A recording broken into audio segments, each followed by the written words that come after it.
Hello mga kahopis, ang mapagpalang araw sa atin lahat. Umorder ako dito sa TikTok ng ganito.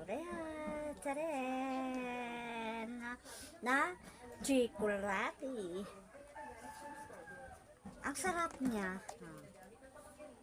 Kasi nakita ko yung nag-promote nito, nasarapan ako sa pagkain nila. Kaya sinubok ko siya, umorder din ako. Hindi pa nag 100, ang dami niya. Tapos usual pa, ang ganda ng kanyang lalagyan.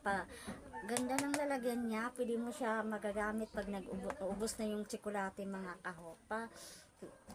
Ang ano niya, social niya, as in, sobrang mura niya, parang ibibigay na ng seller. Ibibinta ko po ito dito sa amin na 2 tres. Para makaano, kasi mura ko man siya binili. Kaya para mabinta ko siya, 2 tres. Naku, grabe as in. Tikman natin.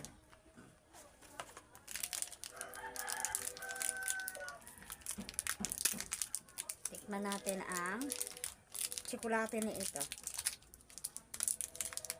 Kung anong lasa.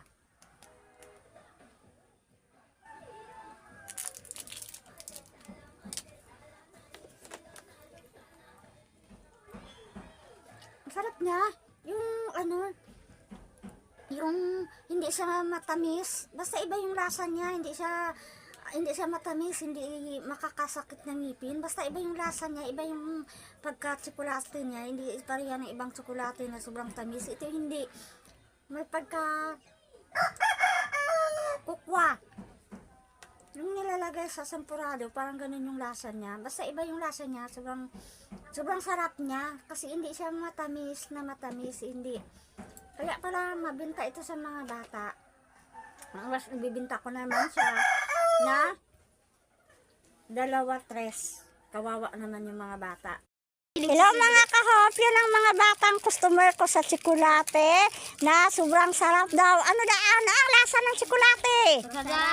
Masarap at mura siya sa dalawa nito, 2 piraso ay 5 pesos. Yun ang mga batang customer ko sa aking tsokolate. Masarap? Masiram?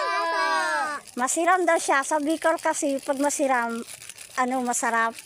Kaya yun ang mga batang customer ko. Yung iba nag-uwi na, kakarating lang ng parcel nito. Ang dami-daming bumili nito. Ibig sabihin masarap ang tsokolate na aking binili sa TikTok. Kaya sa mga gusto dyan na mga bata na mahilig sa tsokolate, bili na kayo sa Yellow Basket ko. Nandyan ang link. God bless.